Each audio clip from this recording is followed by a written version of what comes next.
Welcome back to the Realest Amateur Boxing Podcast with Coach Pena.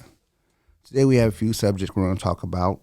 Had a lot of people reach out to me, share my share feedback with me and shares, which I appreciated a lot.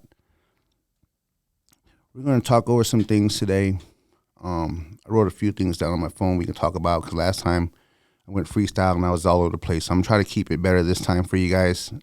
We're going to make it better as we go along. So we're going to talk about training gloves versus sparring gloves for in the gym or even, in shows. Also talk about training now, the kids now than back when I trained back in the days. The competition now and then is also something different. We're going to talk about coaching sports, how the coaching has changed in the sports today as it did back in the day. So it's pretty much then and now we're going to be talking about. I want to go over how hosting the show, how sponsors are very important to us at Pena's Boxing. We'll talk about a little about that. The parents, of course, then and now. Then I also had someone talk to me. I've been thinking about this one for a while, and boxing in schools. We'll talk about that one last because I have a lot of stuff I could talk about on that part, and it's gonna make a lot of you guys be like, yeah, why isn't boxing in schools? It'll make sense once I talk about it. So let's get started about this. The training gloves. Okay. I just seen. We just had a a pre-Golden Gloves tournament. Sorry about that. You gonna be able to edit this up? Okay. We just had a Golden Glove show a few weeks back, and after the Golden Glove show, we had some sparring going on, and I wasn't there. It's none of my business. Not at my gym. It's none of my business unless my guys are there sparring. And I always keep my eyes open to everything. And I've seen a bunch of stuff on social media about arguing about the size of gloves and people not using sparring gloves and they're using bag gloves, which makes a big difference in the age and size and all that stuff. So at my gym, when we spar, we only use sparring gloves. It don't make a difference if we invite a team in from out of town. We're not using your gloves. We're using these sparring gloves. They're only made to spar. None of my kids use them to hit the bags. I have two different ounces, a 14 ounce and a 16 ounce. So I usually have the youth up to, I want to say 140, where the 14 ounces, and anything over 140 on up, where the 16 ounces. Just for the safety of the kids. Because sometimes this sport right here, you get a lot of coaches that, they get upset about things. You know what I mean? It is what it is. Like I tell you that before, it is what it is. If my kid goes in there and he looks like crap and he's not listening and someone's piecing him up, that's on him because he didn't listen to the coaches. Sometimes it don't even have to do with the size of the gloves or anything like that. Because if people who know how to work with each other are going to work with each other. They're not try to kill each other, hurt each other, or anything like that. Because it's sparring, we're all trying to make each other better. But when it comes to bag gloves should never be in the ring. Unless you're hitting some mitts or something like that. Yes, go ahead. But they should never be in the ring when you're sparring. If they're not sparring gloves, don't wear them. It just saves all the arguments and all the coaches being mad about this and mad about that. It don't need to be done like that. It just saves all the arguments. Because I remember back when we fought back then, we only had them pair of gloves that hung from the walls that we sparred in, because back when we fought, we didn't have these nice bag gloves like they do now. We had these little, you probably seen them little gloves they just slip on. We had them kind of gloves with a little bitty padding in it, just a little bit to hit the bag. That was our bag gloves, not what they have now. They had these fancy ones now, 150 whatever to buy. Man, no, we'll get some good gloves for the bags. And you use them for the bags, and we'll spar with the sparring gloves. That's pretty much, and then we don't ever have any problems with any of that at our gym when we spar. This is how it should be. That's just my opinion. Because if I was, say I was at that sparring session, and I would have seen something. I'm like, nah, man. First of all, when I come to your gym, I'll bring my own gloves because there's the sparring gloves. They're the ones we sparring. It's just respecting that other gym by bringing them sparring gloves. And if I would have seen something like that, I would have said something. So, hey, man, let's what. I brought some extra gloves. How about throw these on? I said, because I'm looking out for my kid at the end of the day, and looking out for the other kid he's sparring, because that's how it should be. Because instead, these days you get some kids and then they're all on I'm better than you, I'm better than what, and they try to sometimes it turns into a boxing match in a sparring session. Sparring session should still go hard in it, but you're not in there trying to piece people up and just put work on them, you know what I mean, like you would in a competition. That's just my opinion, because we go hard at our gym. Don't get me wrong, we go hard at our gym, but we go hard with the right gloves on. And I seen, and what happens there in social media, you get coaches that go back and forth. Now you have a big argument on social media about it, and I'm like, you guys can just call each other and just talk about it, and have to just go back and forth. It's just when it comes to amateur boxing in Iowa, we all should be together. We all should try to make each other better and go from there. Let's go to another one I have here. That goes with the training again, now and then. Now it's like school. I tell the kids you're not in school, but it's kind of like school because you got to teach them on a whiteboard because they don't remember the stuff. You got to keep them going, and that way you know what they're doing. Because back when we fought, we knew what we were supposed to do, and if we wasn't doing it right, you had my grandpa getting on you and stuff like that. Back then, he would have you come in when you first started, and you sitting in front of that mirror in the shadow box. And when he thought you was ready to move on, he would move you on. Nowadays, if you try to do that, the parent be like, well, why is he just shadow boxing all the time he's here? Because it's part of discipline, getting the kid disciplined and keeping their hands up and moving around like that. That's what that was about. But nowadays, you have parents that, of course, all parents want their kid to be the best in everything. That's just how it is. But sometimes you're going to have kids that are more advanced than your daughter or your son. It's just because of the listening. And that goes back to when I talk to parents and I ask them about, have your kids played sports before? And when they say no, boxing's their first sport, I'm like, yep, this one's going to be a hard one, because it is, because they've never been disciplined in any other sport. Now, get to that part. I like to deal with the wrestlers straight up, because the wrestlers already have discipline in them. You got to fix up their style, not leaning so forward, because they're aggressive, and that's good. You need that in this sport. I'm not going to talk down to any sports, but I'm just going to tell you the kind of sports kids I have in and which ones stay and which ones leave. Football players, I would say 50-50. Some stay, some leave. Because they're like, man, this is crazy. This is crazy hard. Okay. But the good thing about that, I had two kids, my last two football kids come in. One was at Waukee. I want to say he's a young teenager. And he came in like, I want to say 240. And then by the time he left, he came in right after football season. And by the time he left to go back to play football, he was like at 185.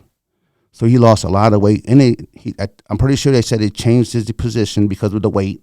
And I talked to him when he came back in after football was over. And he goes, that helped me. Boxing helped me out big time. In the football, it helped me out big time. I said, that's what I'm talking about. I said, boxing helps out a lot of ways, mentally, physically, all that stuff, into a different sport. Then I have a kid now who just won the Golden Glove the Golden Gloves for Iowa for the 203 plus. He was the same type of kid. He came in, he was weighing, I want to say, I think he said 250 or something like that, 260. And he got all the way down to like 215 or 217 to fight in that tournament. And guess what? He won the tournament. And he wasn't even in the gym to fight. He came in to work out, to get ready to play. He plays college football over in Oskaloosa, whatever that college is over there. I can't remember. Dang, he told me and I can't remember. But it's over in Oskaloosa. He came up to be I want to say he said D lineman. He lost all that weight. and there did he go. They changed the position again. Now he's the fullback for that college over there. And it just changes boxing changes a lot of things for people. People just look at it like, hey, put the gloves on, go in there and fight, this and that. It changes a lot of things. So basketball, sorry, hoopsters, basketball guys just don't work out in boxing. You would think with the footwork and stuff, I haven't had one stick around yet. Fool me? Let's get one in there and see what happens. Even if you don't compete, because this kid right here, I was talking about the football kid who won the Golden Gloves. He wasn't trying to compete. He was just in there just trying to work out. Then he started liking it. Then he wanted to fight and this and that. And that's what it's about. And I had another guy in my same adult class. He did his first Golden Gloves. He was just there to work out. Next, he wanted to spar. So we got him all, registered, got him sparring, got him some matches and stuff. Now he's fighting. That's just how it works. Not all kids are made for it. I'm just going to say kids because I'm talking about adults too, because I'm 52 years old, about to be 53. So everyone's a kid to me. So they don't all just want to say, well, I'm just in here to learn self-defense. Sometimes they learn self-defense and they want to go in there and use it, in the ring and see what's going on. And speaking of that, now I have another kid that was brought to me, a girl being, bullied in school, messed with in school. Now she's in there learning self-defense. I'm going to tell you what, I don't know. I'm not going to tell you where she's from or anything like that, but this girl, if she can get in the gym more than twice a week, because that's what the schedule allows her to, her and her sister, this girl's going to be, she's going to be good. She listens, she works out hard. She's strong and she hits hard. And I told her mom, I said, hey, when that time comes, when we talked about before about the bully thing, I feel sorry for whoever gets the other end of that, because this girl hits hard. And I talked to him too about, hey, you guys don't be fighting unless it's, you're defending yourself. But this girl has the tools. She's tall, long length, hits hard, good footwork. I mean, she's built to fight. They just don't know that. They're both dancers. They're hip-hop dancers. And I tell them all the time, I said, I'm going to call you out one of these days. We're going to battle. I used to do my stuff back in the days. We used to go down to the ballpark, break dance for money and all that stuff. They just look at me like, yeah, I could do all that stuff. So one of these days, we're going to battle up in the gym. And I'm gonna post it on social media and everything, since I'm turning into a social media guy. But that's where it's at. You know what I mean? Like I said, I couldn't believe back in the days. I'm like, no. But if you just control what you're putting out there, it's not bad. It's not bad. Now, don't get me wrong. I'm not on social media just looking at things all the time, because if I see something, I just scroll right by it, or I just delete it, or just stop following that page. I'm like, man, I ain't got time for this to be on my page and stuff like that. But yeah, the training is a lot different. Like I said, back then you had to go hard, and I keep trying to tell my kids these days, I go, hey, listen up. You try to go harder than the person next to you. I said, think about it. We have a gym full of kids. If each one of you guys are trying to go harder than the next one, guess what? Everyone's working hard. Everybody in the gym is working hard. And if you got people looking around, not paying attention, you getting hit. First of all, you're getting hit. Second of all, you're not working out hard. And that's all I ask them. I said, you come in, listen, and work out hard. That's all I ask them to do. If they become boxers, cool. If they don't, I hope it helps them guys out in the long run. And let's check out some more of these. I gotta figure out a better way. I'm not really good with my phone either. I gotta find a way just to keep this up so it doesn't close on me, but we'll get it all figured out. Okay, competition now and then. I think we talked about this a little bit before. I can't remember, because I talked about this a lot to a lot of people. Back in the day, in my day, my grandfather would take our whole team to a show, and we just all weighed in. We all sat down, and that's how all clubs did it. And then after everyone weighed in, the coaches will sit back there and start matching up kids, and he'll come out and say, you're all fighting. There you go. Them are the ones fighting. The other ones are going to sit there and cheer. And as I'm sitting there cheering or supporting, whatever you want to call it, you're sitting with your team. And that's where I'm big on with my club. If you're fighting for me, you're going to be sitting with your team. Okay, parents learn as we go along. I don't want no parents all up in our space want to take pictures and videos and in the kids' ears and all that stuff. I don't need all that. I need these kids to be sitting back, thinking about what they're going to do, just relaxing. I don't need them to be, most of them all are like all nervous. It's their first fight. They're nervous and this and that. I don't need mom and dad coming up trying to give them hugs and kisses. That we don't need that. Let's do that after the fight's over, okay? Then when the fight's over, I still need you as a kid, part of the Pena's Boxing Des Moines, to be respectful to everybody. Don't be out acting a fool, running around and stuff like that. I like that for all my parents to be like that, because it makes our team look a lot better, and I get a lot of compliments on that. I like how your team sits together and they stick together. They're not all over the place, because that's how I was taught. That's how I was taught. So boxing now is a lot different. So boxing now, you will have shows like, for instance, I'm having a show June 17th. Supporters, come on out if you can. If you've never been to an amateur boxing show, you're missing out. If you're a so-called combat sport fan and you haven't been to an amateur boxing show, you're missing out. Because we got to remember, stand-up is part of combat sport. And you wouldn't believe how some of these little 10, 11-year-old kids have these skills they have. And they'll blow your mind. You look at them like, whoa. So come on out. Because I try to make it to you guys this stuff as much as I can, you know what I mean? Especially if someone's in my gym and I'm working with them and cornering them, I'll go out there and it's cool and everything like that. But everything has to fit my schedule too. I just can't, just because you have a show, I can't say, I'm going to go out there tonight. Because I'm a busy man. I still have a family to do things with on the weekends and stuff like that. So, but for real, MMA is good too around here. If you haven't been to an MMA show as a boxer too, go check them out, because there's some good people around here. So let's get back to the now. So now I got to text coaches. The coaches get a text from me saying, hey, here's my flyer. We're having a show. Let me know. Give me a list. Okay. If I don't hear back from them, like ones that usually come, I'll give them a number. I'll give them a second. I'll give them a second shout out. Hey, don't forget about this term. Just let me know if you're interested. So if I don't hear anything back from the second time, I just scratch them off my list. Because I'm not going to beg anyone to come to my shows. I have plenty of people to come to my shows. I even turn clubs away to come to my shows because I have so many teams that want to be on my Midwest Restaurant Connection shows. But I like to deal with I like to deal with the teams I know that are going to bring in kids to compete, kids in their following. I have a couple clubs I can stand right now.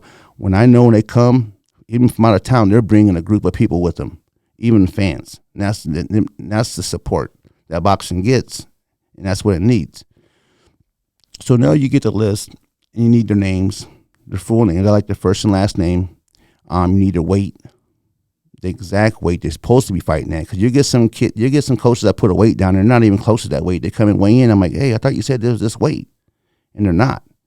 So I like the exact weight, and then you have the number of bouts. The number of bouts is important. Anything over 10 bouts is open. So I always tell coaches, open is open. So don't call me asking me, well, how many open fights do you have? He's open. I don't care if your kid has 11 fights and he has 30 fights. He's open. You're either going to take that fight or you're not going to take that fight, pretty much. Now, novice is a little different. You get some matchups in novice that are very, very bad at different shows. I see them all the time, because they don't do the research on the novice record. I like to get the novice record. I say, okay, coach, I know your guy has 6 fights. What's his record? Because if he's 6-0, like I think I said this before, if he's 6-0, he's fighting another kid. Let's say the other kid has 6 fights, but he's 1-5. That's not turning out right. That's not going to work. Because sometimes you get some of these kids who have 5 or 6 fights. Believe it or not, they've been around boxing for 4 or 5 years. They're just not fighting. And now they're going to fight a kid who's very excited to want to get in the ring and fight. He's only been at the gym 8 months. He's about to get work. That's not going to work out. So that's how the stuff goes now with the boxing, and compared to then. It was plain and simple back then. You come in that weight, grandpa hooks you up, you fight. It's not, oh, do you have a fight, this and that, which it helps to know people, to know if you have a fight, you let more people know. But boxing, you can go, like my last fight I had here, when me and Southeast Des Moines, Mike Timlin, what's up? We held a show for the pre-gloves, the one we made 6K for the team for nationals. We had 30 bouts set up. Okay, 2 days prior to the show. 2 days later, we were at 22 fights because they back out so quick. And then I'll get them back up. Then I go back down. Then I'll go back up. Then I go back down. It just happens like that. Then you get people that come in and then they'll miss weight. They're supposed to be at this weight. Then they'll miss a weight. Now they can't fight each other. Now we got to scratch that one out. Now, then we're like, okay, I guess we went from this to that. But the thing is that hurts so bad about that is if you have like, say you have a team like that St. Louis team I told you about coming up from out of town, bringing all these people up. Now, they have family travel all the way up here. And now this other guy misses weight because they either gave me the wrong weight or he just was overweight. And that means he wasn't working out or he didn't give me the right weight in the first place.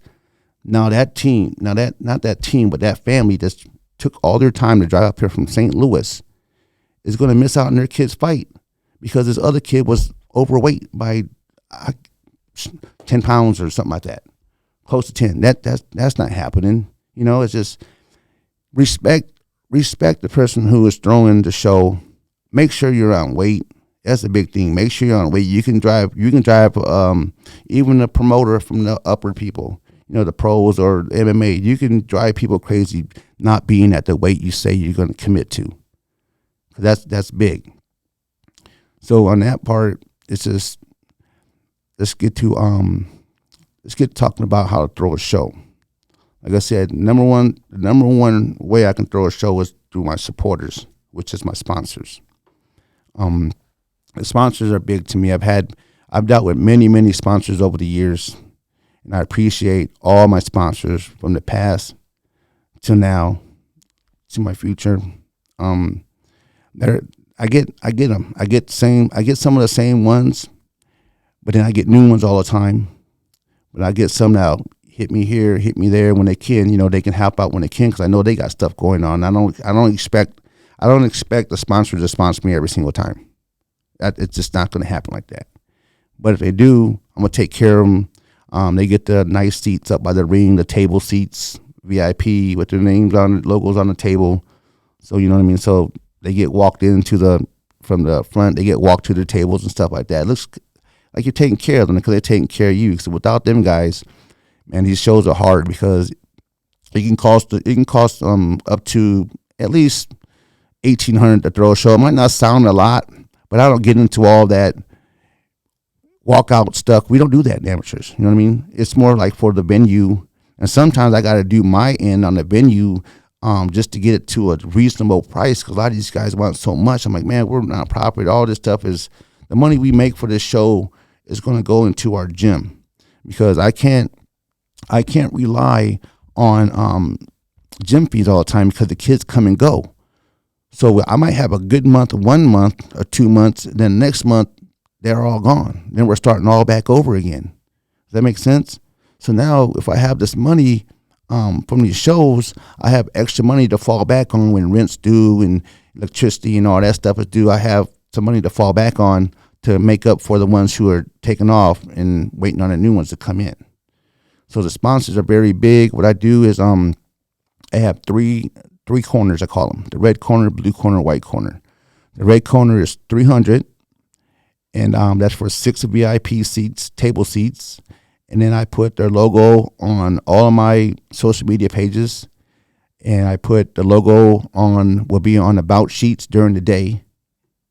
And if they have a banner, they can hang their banner at the show and all that stuff, hand out flyers, whatever. That's part of what they get back from me. The blue corner is $200 for 4 VIP table seats. And the same thing, social media shout outs, all that stuff. They go onto the main flyer, and once the deadline's done for the sponsors, everyone's get their logo on the flyer. Then we start posting that flyer up everywhere so everyone can see who's helping out. And I constantly try to give them shots out all the time because, like I said, without them, it'd be very hard for us to throw a show and try to make money for the club. And then we have the white corner, which is $100 with 2 VIP table seats because the only table seats we have are for the sponsors. The rest of them would just be general admission. I used to try to do ringside, But man, that's so hard to do ringside because you get people that don't pay for that ringside. Now they're taking people's seats and stuff like that. And you have people, hey man, someone's sitting in my seat, and I got to go over there and be, hey man, you pay for the seat. No, then you got to get out of the seat. Then you know what I mean? Respect the people who pay for their seats. So then I just got rid of that altogether, and it's been so much better than not having to worry about who paid for the VIP and who didn't. I just know the table seats are for the sponsors, and I know who my sponsors are. So if I see someone over there at the table, say, hey man, I already know you didn't pay for this table.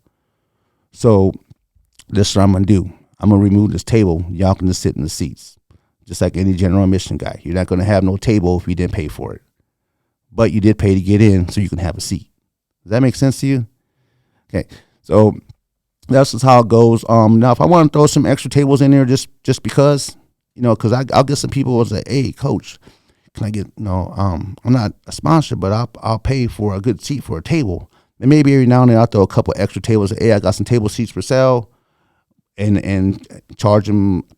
I think it's like $40 a seat, and they'll pay for it. If they really want it, they'll do it, because a lot of people come out to drink and have a good time. And that's another reason why I got to deal with a lot of these venues. I got to make sure they sell alcohol, because a lot of these guys like to come out and have a good time, And at the same time, I got to make sure that the venue makes their money too, because they're giving me a little cut on the price to get in there. So I always tell them, hey, you got to make sure you have enough staff, because my people like to enjoy themselves. So they're going to be drinking and eating and all that stuff.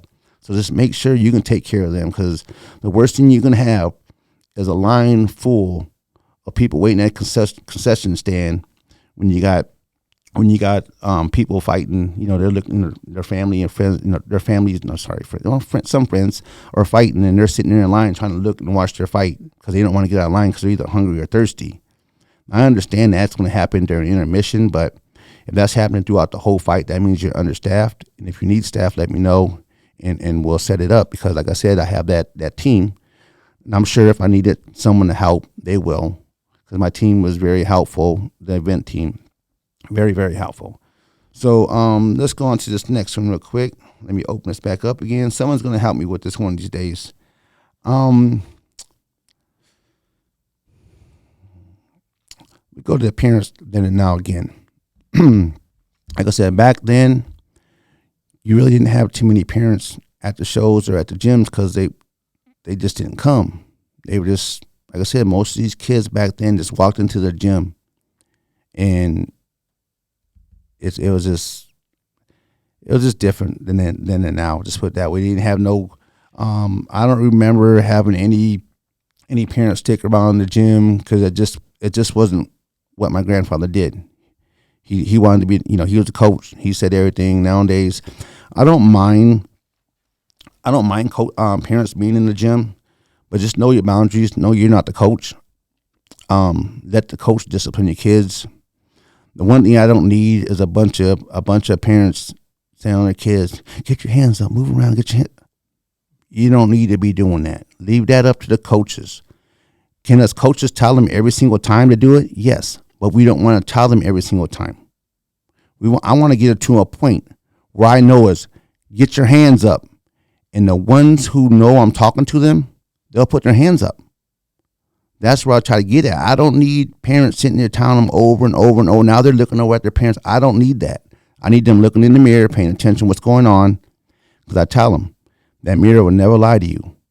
If you're doing something wrong, that mirror is going to show it to you, especially in boxing, with your stance, your hands being up, throwing your hands straight out like you're supposed to. It's going to show you all of that stuff. So I don't need parents over on the side trying to be coaches, because they're not the coaches at the end of the day. Then kids need to listen to the coaches. When they're in the gym, they listen to the coaches. When they're at home, they better be listening to the parents.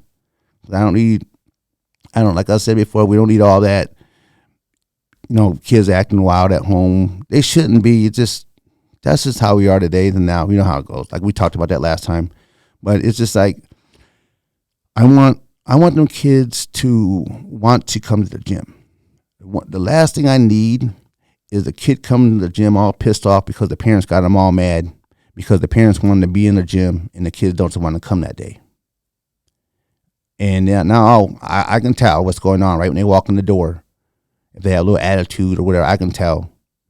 And like I tell parents, I said, there's three things I see in kids. I said, kids can come in here and they don't want to be here and have a bad first practice and end up doing really well. Okay. They can start off very well and end up being lazy at the end of practice.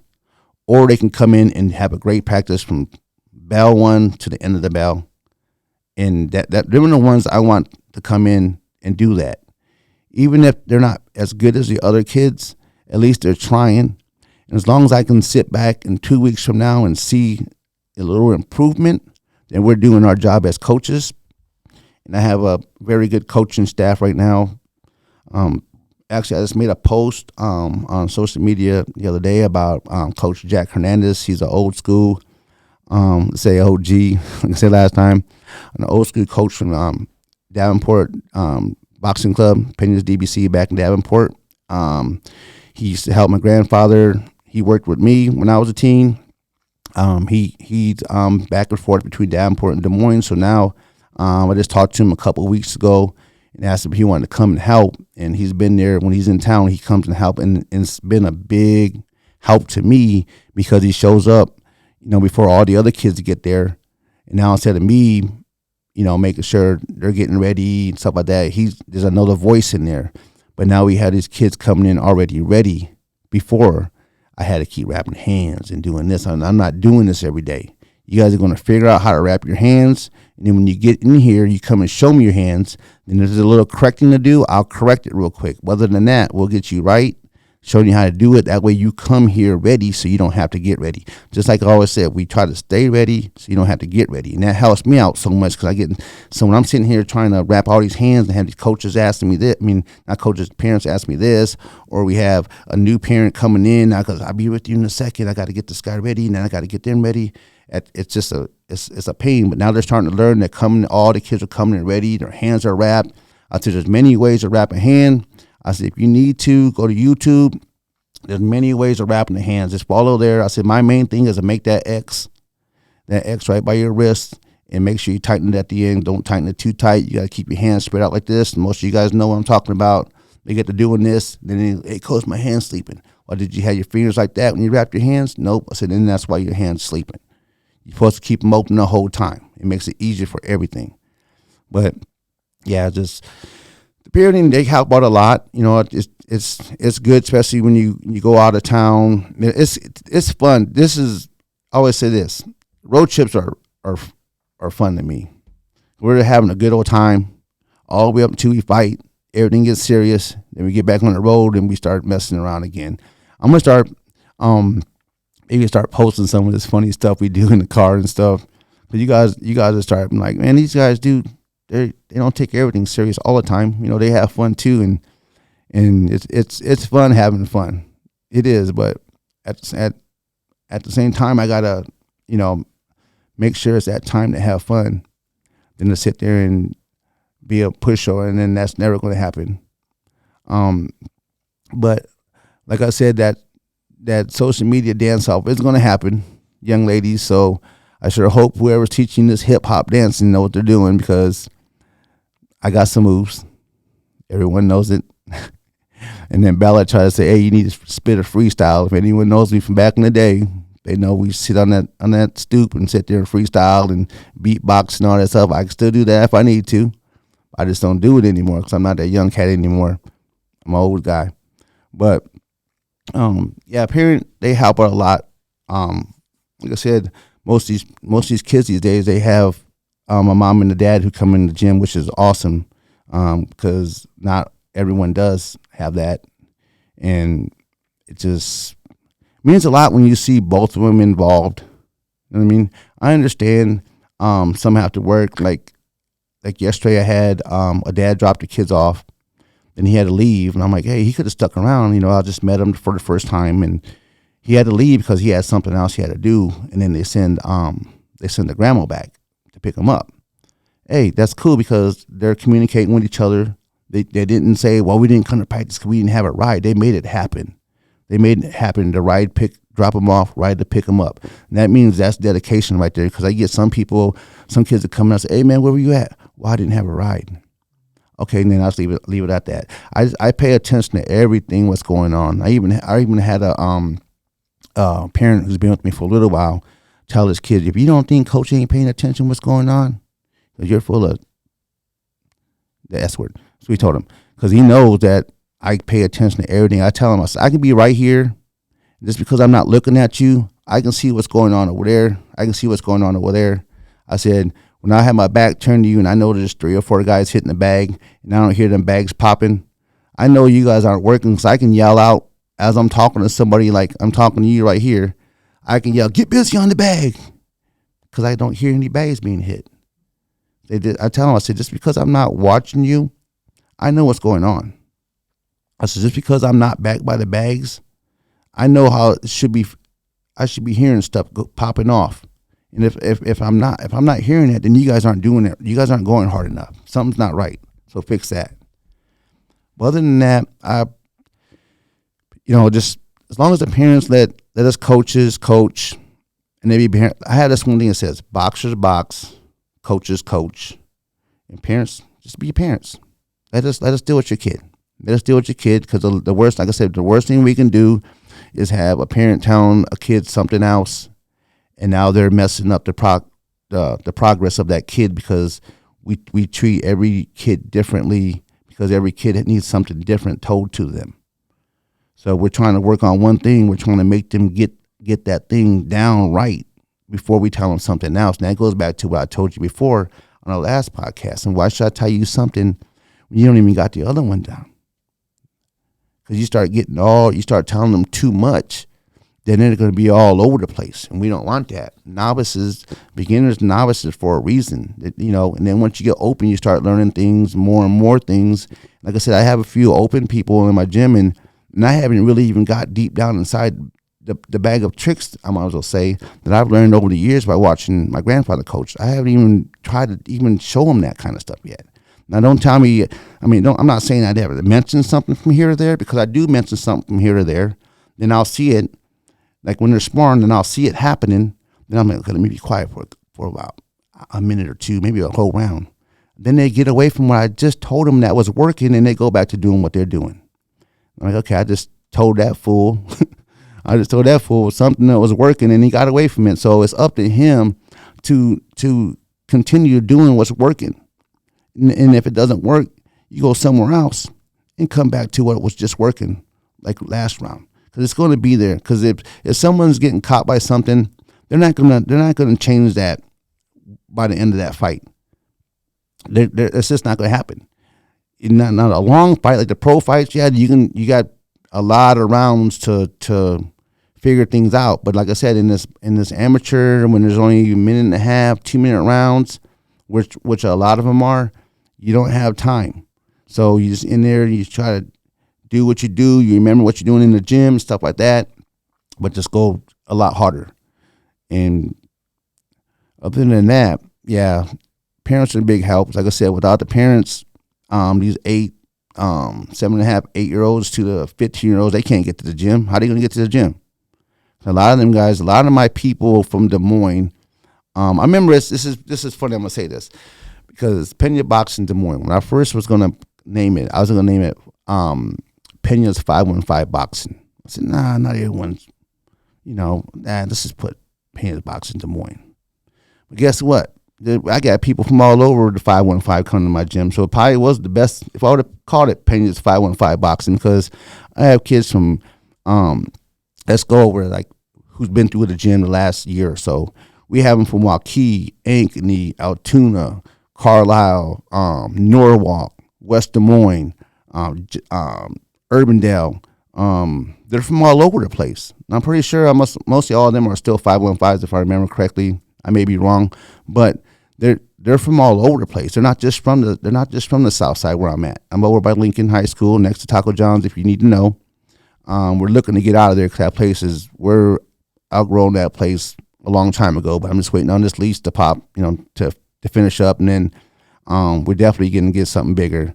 So once we go bigger, I'm going bigger all out and everything. The advertising, all that stuff. Like I said before, I'm not advertising that much because I don't have the space, but I'm making the space work now. We're getting better weather out. Well, not today because we're under freezing, whatever it is. But when it's nice out, it works out a lot better.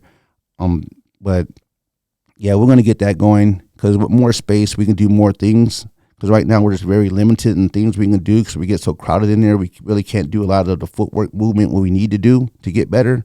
Like, for instance, yesterday on Fridays, for some reason, I don't know why, Fridays, kids just don't like to show up to the gym. I don't know why. But for the ones that do show up, they get that extra work on them Fridays because there's no one in the gym. And then yesterday was the first day I did something I haven't did in a while when they used to have more space. I had the beginner kids just put gloves on and move around and shadow box with each other. Not hit each other, just throw at each other and move around. I wanted to see how they moved and stuff like that. And they really liked that. And it looked really, and you can see them from the first round, they're like stuck in the mud. And I'm yelling, ring work, use the jab, move around. Next you know, by the third round, they're looking pretty good. I'm like, oh, yeah. Not only that, that made them a lot more tired because usually when they shadow box, they're not moving around. They're just, because there's not a lot of space, they're just throwing, they're not throwing hard. But now they're in there with each other. So now they think they got to go hard. So now they're sitting there throwing hard punches and, they're in the air and everything, but it done changed everything. So now after the third round of that, they're like breathing kind of hard. So that's a little different, isn't it? They go, yeah, but we like it. I'm like, that's what I thought. I said, we just don't do that because we don't have the space. I said, but when we get this next space, it's going to be a lot bigger. We're going to do that all the time because now they're starting to learn their distance, how to fall. They're further back. They see punches come down. We can start moving, start doing all the drills we practicing them doing and all that stuff. And it's just cool just to see them guys just get better like that quick. I'm not saying that they improved as the round went on. Like I said, them two kids were stuck in the mud. I said, hey, ring work, move around. They started moving around. Now look over, everything's getting better and better. By the time they did the third round, it looked pretty good. I'm like, yes, that's what I'm talking about. So now you guys are starting to see with all this, all these drills and all this stuff we're doing. I said, everything we do is for a reason. We're not doing all this stuff just to do it. Okay, just move around, bounce around, pop that jab, move. You gotta do all that stuff. I don't want you to be a kid that boxes right in front of you and don't move. At least move one step this way and one step that way, step back, move your head or something. Because if not, you're going to end up fighting somebody who knows what to do with someone like that, and it's going to be very hard for you. I don't care if you're novice, open, pro, whatever. You still got to move. Like I tell them people, I tell everybody, I said, if your hands are not moving and your feet are still, you're just a target. You either got to be punching, moving your head, or moving your feet. You got to be doing one of them things. And then you'll be fine. Other than that, if you're sitting there covering up, you're a target, and if someone knows how to get that target, it can be bad for you. It can be bad for you. So let's check on this next one. If I can get it into my phone. All right. Oh, here's a good one. As somebody asked me, we were just in Ames not too long ago. I want to say February 25th, we was in the Ames for a boxing show. I had two beginners up there fighting in the show. We both won. Will Rastavan, I probably messed your name up, Will, but he calls himself the chef for some reason. I don't know why, because he always says how he be cooking, but he don't be cooking nothing. He thinks he's cooking, but he's not. And Ned Gardner, Ned could be a very good boxer if he stays in the gym. I'm not sugarcoating anything. He has the tools to be good, but you can have all the tools you want. If you're not in the place, you can't use them. Okay, so I had someone ask me about it. He goes, hey, there's college boxing. What do you think about college boxing? I'm like, it's cool because they have their own little thing too. They have their little their tournaments where only college teams. We have a team from Iowa State and we have a team from Iowa, and they travel throughout the United States fighting other colleges. And like their collegiate tournaments and all that stuff. And I said, you know what? I said, I've always been asking, why have I been boxing in high school?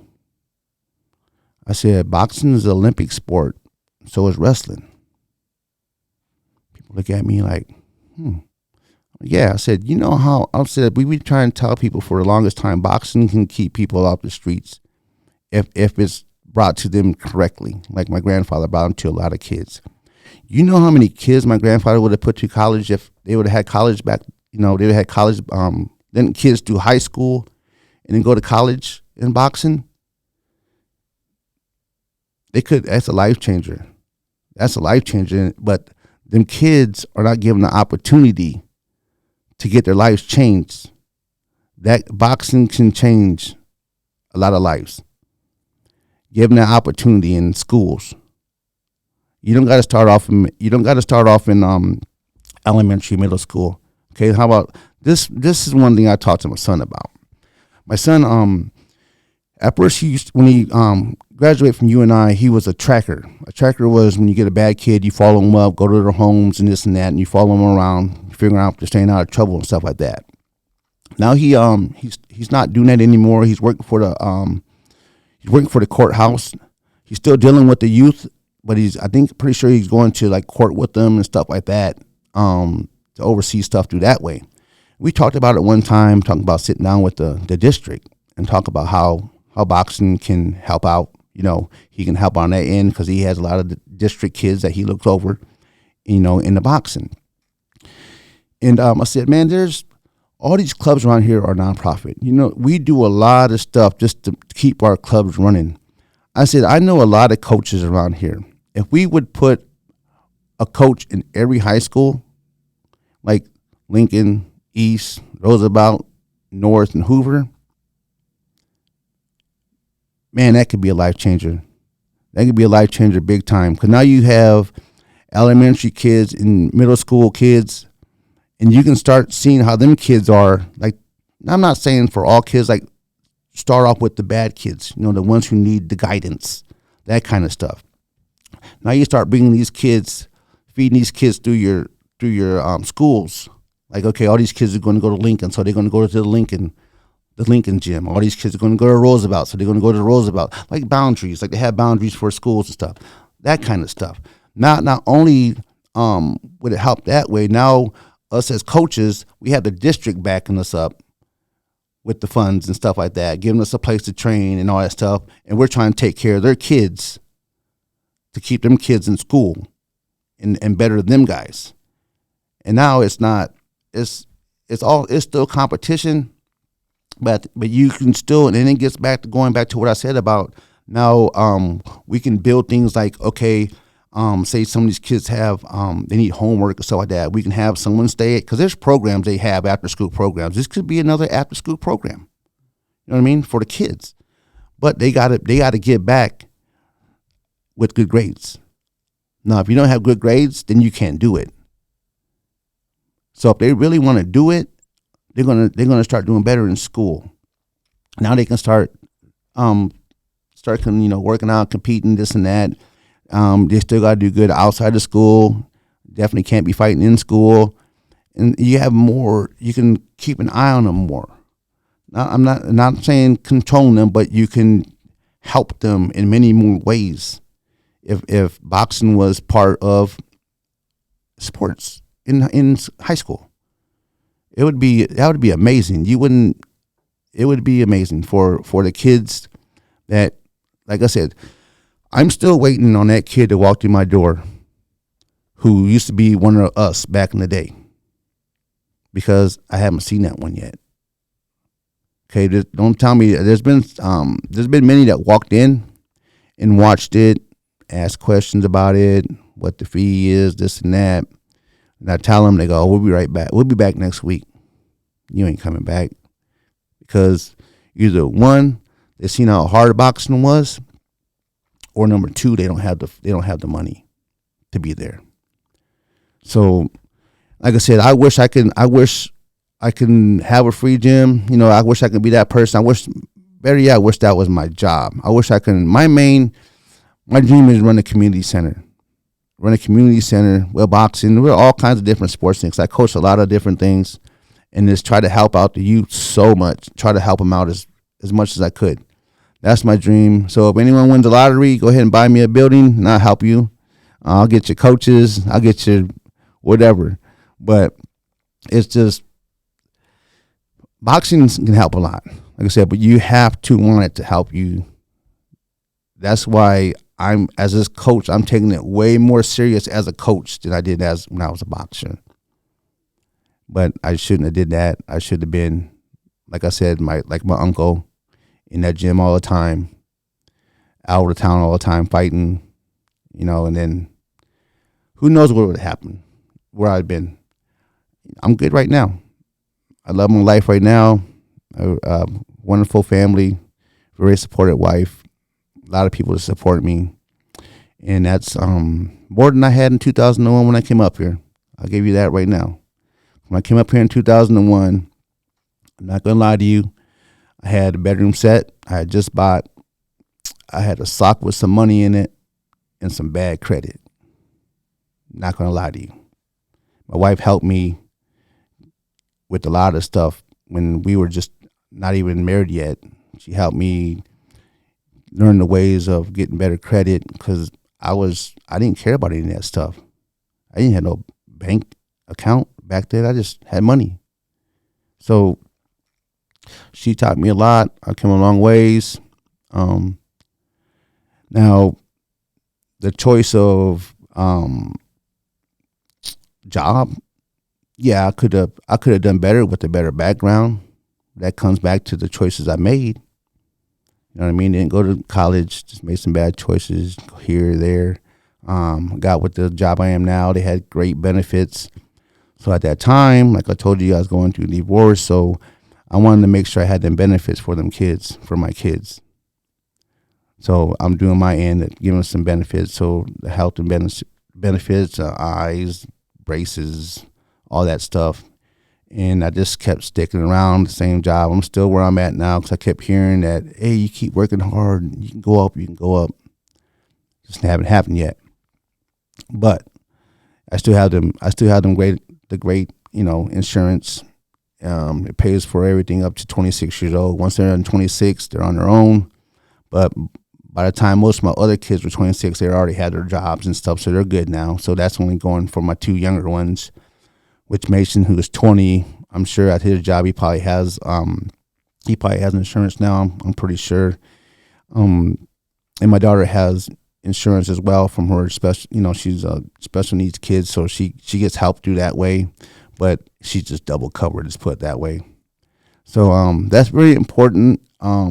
Is to make sure you get a job that you have great benefits.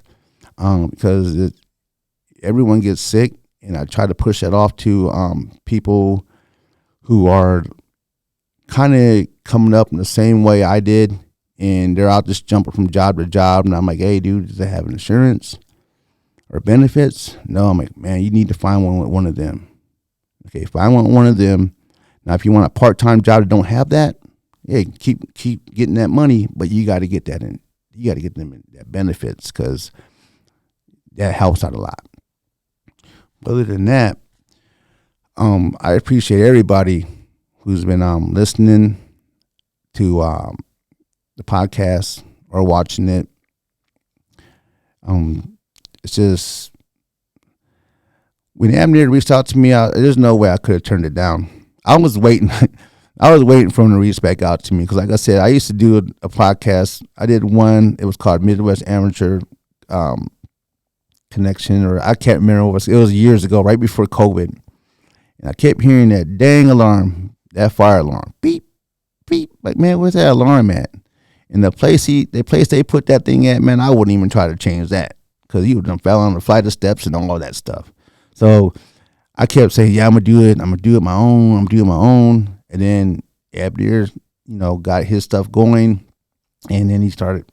I seen him. I'll be watching. I'll be paying attention. I'm like, okay. Then all of a sudden, I said, man, I need to get back to this podcast stuff. And then next you know, here he is. Now here we are. So, like I said, I'm new to this. I got to start doing more of the questioning, if that makes sense. Just bear with me. I'm gonna start trying to figure things out, like pre-gaming myself before I come down here. So I didn't think I was that far all over the place like it was the first time because I had some stuff on my phone. But I think next time I'm just gonna write it down, so I don't got to keep playing with my phone. It'd be easier that way. This morning I tried something new. This morning I put on for the first 5 people who likes and share this post that I made about the podcast, that I'll answer questions. I had people that liked it but didn't leave me no questions.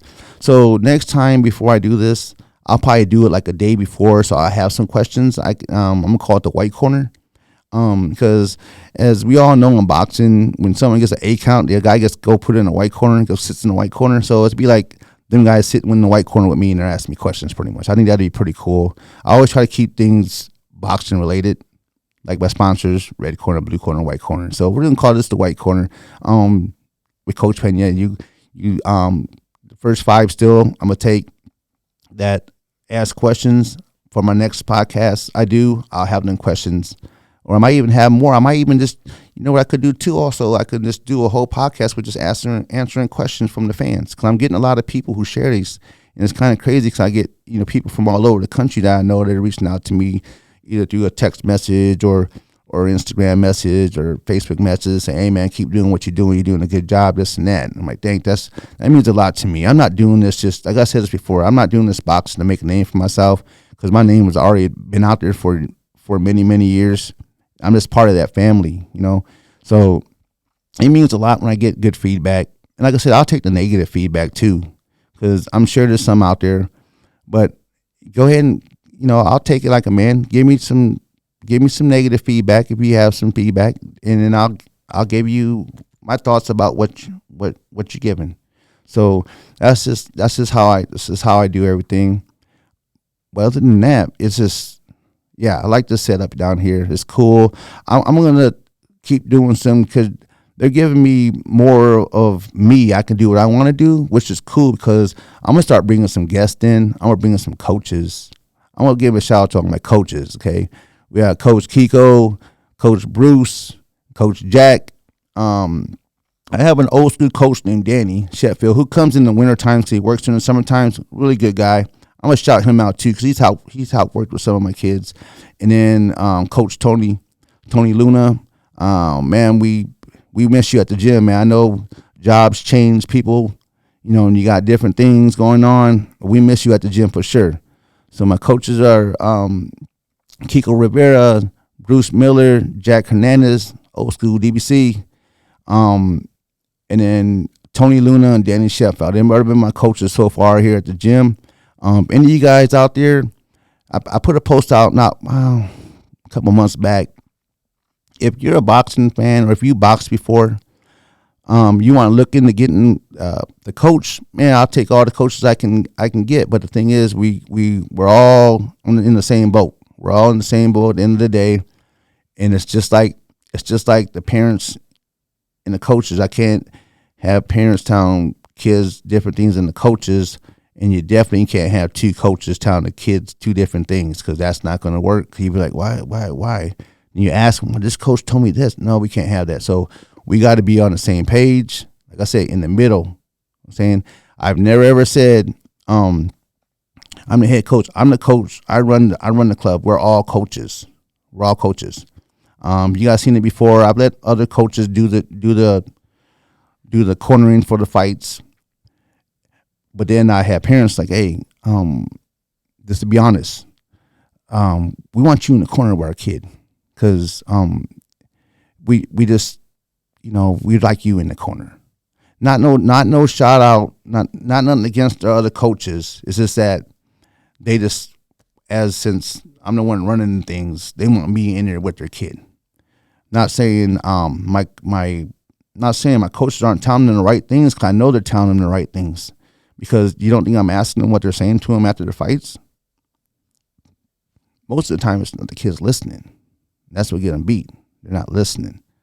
So, like I said, we're going to make this thing right. I'm learning as I go.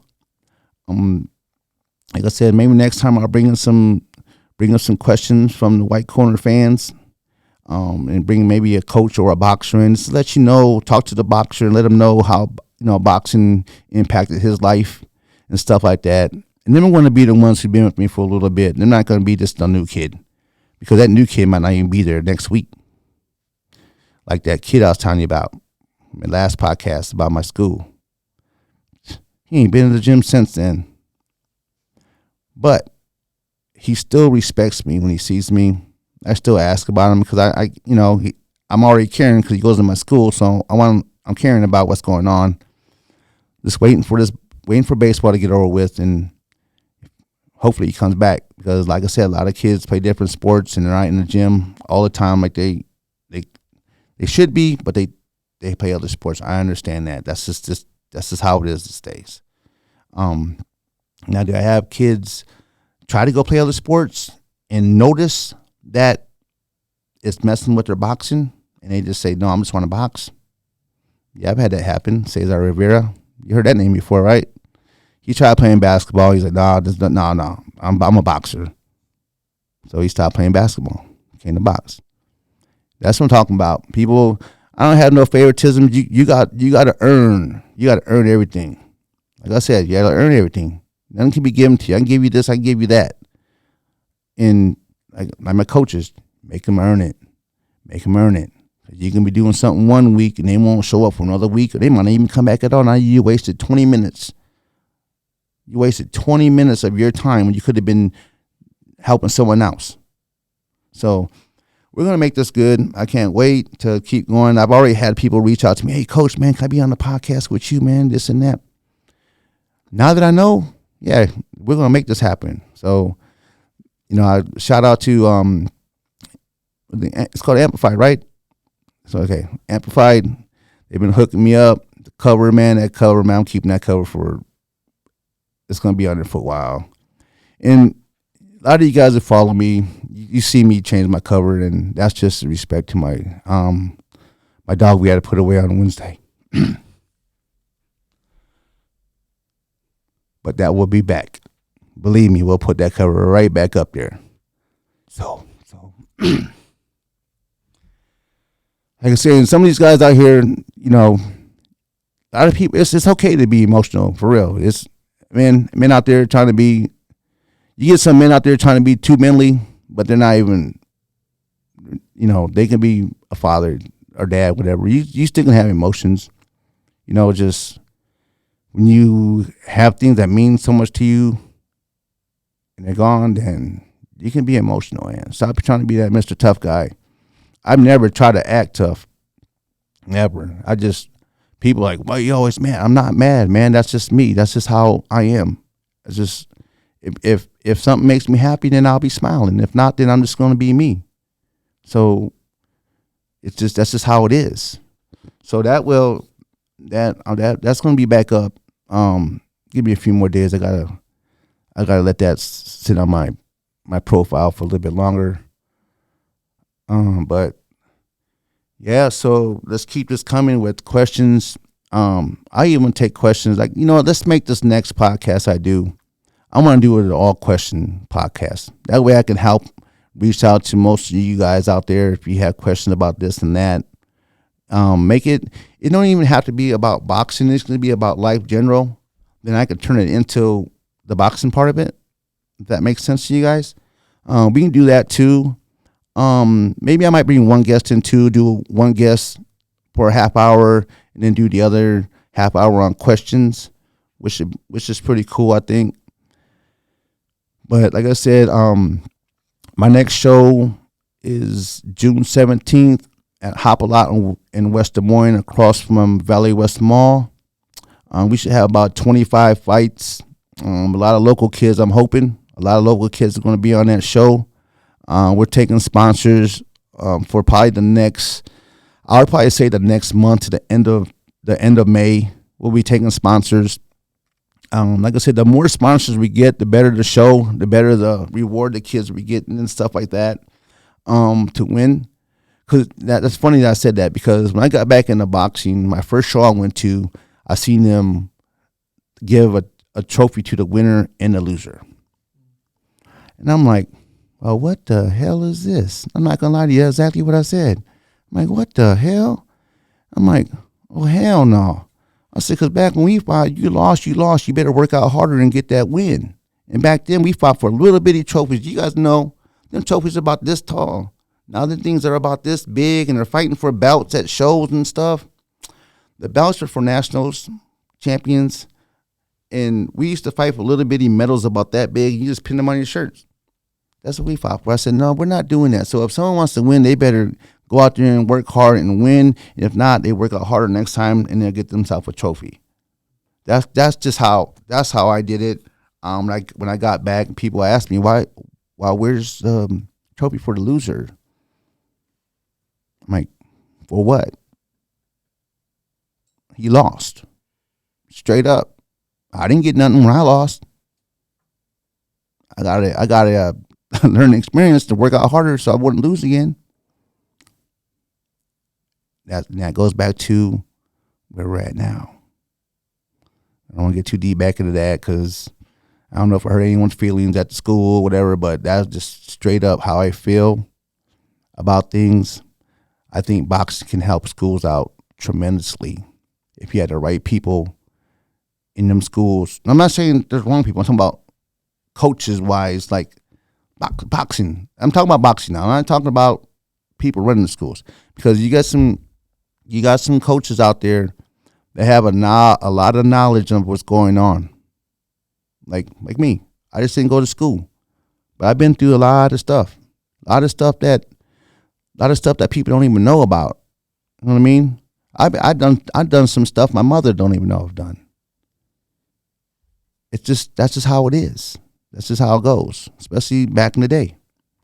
But did I ever get caught? That was the thing. No.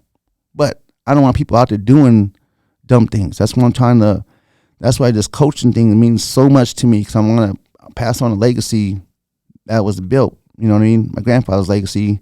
I keep hearing that because people are like, man, you keep doing what you're doing, keep passing on what your grandfather gave you. Yes, that's what I'm doing. And that's why I take it so seriously now, because I understand. I didn't understand that stuff back then, but I definitely understand it now. So, yeah. So let's do us. Let's say I work with the kids who are in there working hard. Like I was telling my wife today, I said, yeah, I can hold paddles and mitts every day if I wanted to. I said, but why? We don't have no fights coming up right now. They need to be working out hard right now. Now, when we get closer to fights, then we start working on some different things and this and that. Then we get going.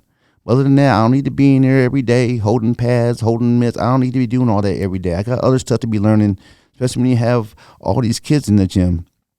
You can't be doing that, because now you're not watching them. Now they're jacking around. I can't have that. So I do my work. You know, we do our things. Coaches do their things too. We're figuring all that out. Like I said, we're still figuring stuff out, because that's just how it goes. You figure stuff out day by day. Like I said, you got to take it day by day. Stuff happens. It is what it is, pretty much, like I said before. But we're going to keep moving on some stuff.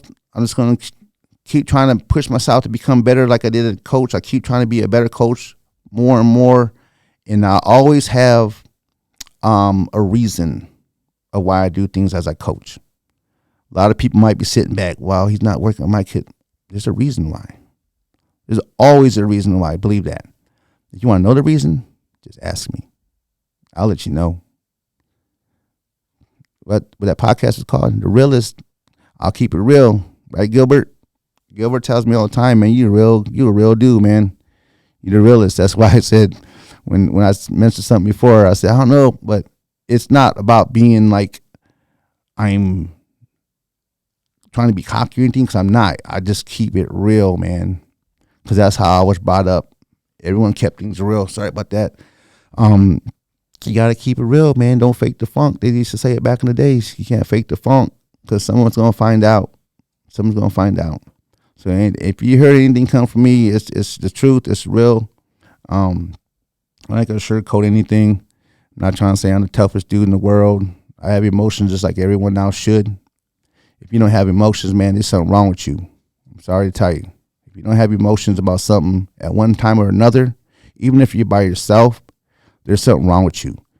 Because the next day after, I'm not going to lie to you guys, I even made a post the other day. I'm starting to even speak out like that. The first day after we put our dog down on Wednesday, that morning was very hard for me. Not going to lie. But because you're used to seeing things, used to doing things. See what I'm saying? It's like boxing. You got to do things to make it right. So I was used to seeing her lay there looking at me as I put my shoes on, and that hurt. Now, Friday was a little better. Today, a little better. But there's still them things. I'm still looking out the back window looking for her. You know what I mean? This one, I mastered this one already. Before we had to close the doors. Make sure you close the doors. She'll get in there and tear stuff up because she was astray when we took her in. You know what I'm saying? Just like a boxer coming in not knowing anything. So she needed to learn a lot of things. So I was a big disciplined guy to that dog. Prima. To Prima. She might not have thought I loved her because I was always disciplining her, but I loved that girl. So, so now it's starting to get a little easier. It'll get easier. We had a dog, Gina, that passed away. It was weird, man. It was really weird because Gina passed away April 17th of, I think, 2014 or 2015, one of them. And at this time, when Prima passed away, April 19th, we knew she was getting sick that week because it's something she wasn't eating. And we knew something was wrong. So, she had just went to the vet and they gave her some antibiotics and stuff because she had a urinary infection and some pain pills and stuff. And I'm like, no, something still ain't right. So then my wife took her in and they found out she had a mass. She had a mass tumor. So, of course, got the call at the gym. I had to race out of there, go say my byes to her. And that was it. I lost track of what I was saying, but it is what it is, man. I'm going to get better at this, guys. Just believe that. I'm not this talk show guy. Like I said, I never liked speech, but we'll make this happen. We'll get better and better as we go. Like I said, I'd like to bring Isabella in too one of these days because she worked out with me for a little bit. I want to just pick her brain about how much the boxing club meant to her because I think boxing means a lot more to people than people really think. Because I got this dad I met last night told me, and kind of was cool because he told me, I hear a lot of things about you at the house. That means I'm reaching out. That means that they're respecting and you know what I mean? I'm starting to reach some kids. That's what I like. I thought that was pretty cool when he told me that. He didn't have to tell me that. He came inside to introduce himself, and then he told me that, and he left. I thought that was cool as hell. But yeah, let's just cut this for today. The Realest Amateur Boxing Podcast with Coach Pena. Until next time, see you.